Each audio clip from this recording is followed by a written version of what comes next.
Adjustments, always adjustments, always adjustments. I'll get back to my story. Don't worry.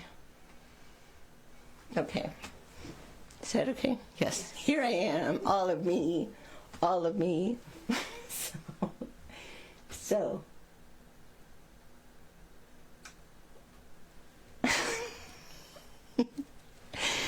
So, wait, I just saw hi Jalucas. Is Jalucas here too? Cool. Where was it? Oh yeah, the mysterious voice of El Paso in my private messages on Facebook, sending me a menu, and turning out to be, oh thank you Riley Lewis, my roses. It fits with Mexican theme. I was wearing it last night to remind of Frida Kahlo and such things. All right, so back to the story. This mysterious voice of El Paso in my messages was really nice and really funny, and I don't know, like sometimes happen, we just sort of boomed from talking and lots of laughing and and such things, and we went back and forth. I just started to advise him on Mexican food here in Germany. I am in Germany. I don't know if Riley knows that. So there aren't that many Mexicans in Germany, nor Mexican restaurants. So I started talking to Fote. Oops, I jumped ahead of my story.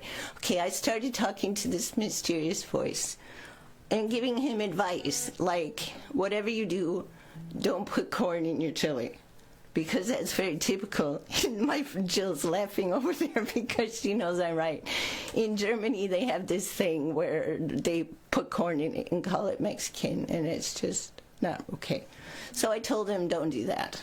I advised this mysterious voice to make his own chips on site, because it would be really a lot more economically viable. It's cheap to make your own chips, and if you have to buy them, they're not so good, and especially here in Germany, they're imported, and I don't like them that much. Exactly, Jen. So, yeah, I was so fresh to be advising this mysterious voice on tips, like to make his restaurant better. So one thing led to another in this conversation, and as always, I turned it around to music. How do you feel about music? Yeah, so one thing led to another, and I more or less invited myself to play in his new establishment, which he accepted, this voice. And he knew I was called Renee. Well, I didn't even know it was a man at that time. I didn't know. It was a voice that was nice and funny and make me laugh, and we had a good energy, but I didn't know if it was a man or a woman or a potato or a horned tree frog or a very intelligent sloth, or I don't know. So I said, are you a man or a woman? I think you're a woman. I really thought it was. And he's like, no. Okay. So I said, and what is your name? This mysterious voice that I'm speaking to.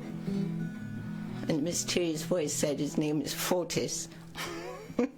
So Fotis the Greek is opening a Mexican restaurant in Germany. This is a place I have to play, just for the eclecticness of it. Uh-huh. So we set a date. Well, we set a date of February 2nd, or I thought we set a date of February 2nd, but Fotis, the Greek Mexican restaurant owner, seemed to think that it was February 1st. I had already arranged with Jill, sitting over there, to come with me on the 2nd to go meet the mysterious Fotis, because you don't go do such things alone. I needed a chaperone. And then all of a sudden when Fotis thought I was playing a day earlier, it was throwing off my plans, but never mind. We'll solve this. Which I did. I drafted my entire family to come out that night, so I had my chaperones with the mysterious Fotis. And I went to La Cantina, El Paso Bari Cantina in Mannheim, Sandhofen. I went. outside the cantina. Brand new, brand spanking new, first night open ever, last night. It was really cute. Fotis had put this like facade on it that looks like bricks. It was kind of cool. They had big old dark wooden doors, you know, like an old fortress or something. Fotis has good taste for in cheesy Mexican restaurants. He did his research. Definitely walking in, there was a really nice ambiance. Stage was really cute. Cool. Walk in smiling, hi, here's the band. I've never done this in my life, feeling all proud. Walking in with my shit. My little roadie behind me, carrying stuff. It's my husband. They're occasionally useful for things like that, when you need a roadie. When your friend can't come. She's sitting over there, that's why I say it like that. Yeah. My guitar's getting heavy. It's kind of a heavy guitar for someone with not so wide shoulders like me. So I'm standing in El Paso last night. There were tables full. There were people there. Not a lot, but there were people. Okay. And so there was a really young man behind bar, and there was a server. So I said hello to the server and that I was looking for Fotis. And she said, sure, I'll tell him who's here. I said, I'm Renee. She said, okay. She went back in the kitchen. She said, Fotis will be right back. All right, so far so good. So I waited. And my roadie waited. And I waited. I walked around. I admired the decor very closely. I informed myself of where the electric outlet was so I could plug in my amp and such important things. I got the lay of the land, housing it set up, such thing. Waiting for Fotis. Marina, that was the name of the server. We had been hanging out long enough. I thought it was finally time to ask her name while I was waiting for Fotis. She said Marina. Hi, Marina. Nice to meet you. Marina asked me if I wanted anything. I said I wanted coffee. She brought me a really cold coffee. I drank it, and I was still waiting for Fotis. Okay.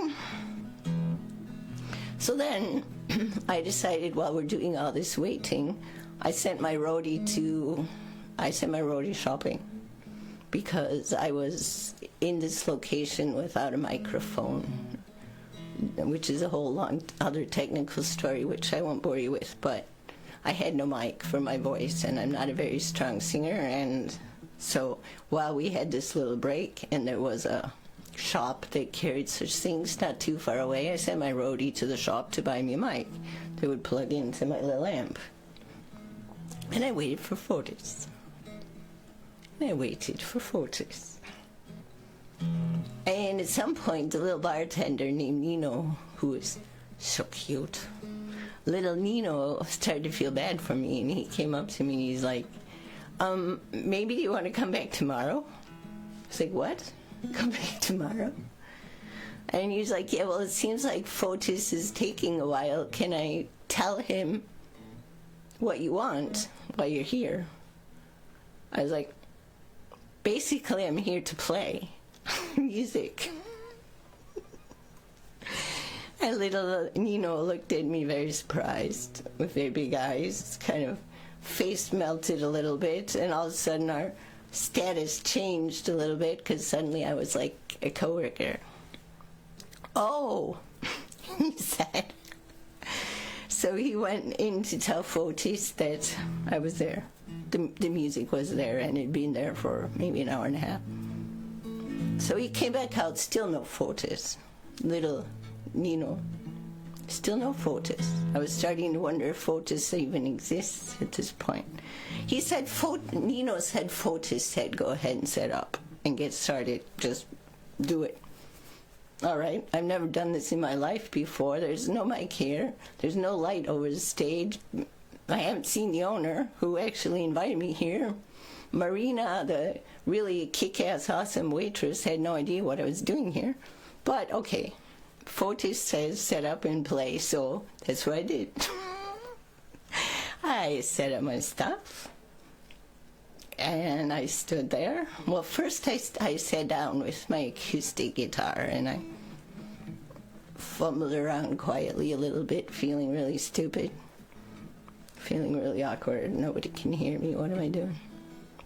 Then I just said, Renee, had a talk with myself. Self, you wanted this opportunity for a fucking long time. And here you are sitting here. And yeah, it didn't go to your liking. It's really kind of weird, but you know, if you don't sit here and sing, even if nobody listens to you, you'll never forgive yourself. So I sat there and sang. I did. And eventually I plugged in my electric guitar and I stood up and I sang, and probably not a damn person heard me in the whole entire room, but I sang. I sang in public on a stage. I did. With no microphone. And I didn't just get struck by a bolt of lightning and die right then and there. I made it. I made it through. So anyhow, while I was trying to play and sing, or pretending I was playing and singing, there were, at the very front of the restaurant, there was like a really big table. And they were having, it was like 10 people maybe. They were having a really good time at that front table. They were a little bit loud. I was a little bit quiet back there with no microphone. What are we going to do about this? Those of you who know me better know that I can be a little bit direct when I'm not pleased. But I decided that this was not the time to be direct with these people. So what did I do? Some of you write about this incident on Facebook, but you didn't hear me tell it. And some of you might not have heard it, so I'm going to tell it. So what did I do? I shouted at them, greetings from the back. Hey, everyone. And I made this big, grand opening speech about Fotis, the mysterious, who wasn't even standing there. And we wished him success and on this first night, and I made them clap for the wait staff, for the adorable Nino and Marina, the nice person, because I figured if they actually did something, maybe they'd get the hint that something was going on back there and they'd take it down a little bit, which they did. So I kept playing a little bit. Finally, Fotis came out of the kitchen. I stopped mid-song. I stopped in the middle of my song. I think I was playing, what was I playing? Doesn't matter. I was playing something and I stopped. And I said, oh, there is the enigmatic Fotis that I was starting to wonder whether he existed or not. Yeah. Called him out in his own place a little tiny bit. But Fotis exists. He does. I saw him. Really. And it's a really nice place.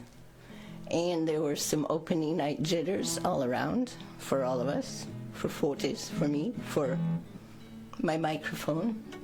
But I did it. Yeah. And that's what I came to talk about. That's why we're here tonight, to celebrate music and love and festivities and progress and the road to empowerment and the road to getting what you want. And even if you have a heart condition, it doesn't matter. Just do it. Even if your friends and your family and all, if they all think you're crazy, and yeah, sure, you're going to learn how to play. And you're gonna, yeah. I used to have a singing phobia. I did. But now I stood on a stage and I sang. All right, well, that's enough of that story. I'm going to play one or two more songs for you. and then I'm going to go, and then we're going to have Nick back, Nick and Quinn, or Nick and whatever variation of people want to sing with Nick Hat, MexiHat. He's MexiHat tonight, looking just fabulous. If y'all have any special requests, pop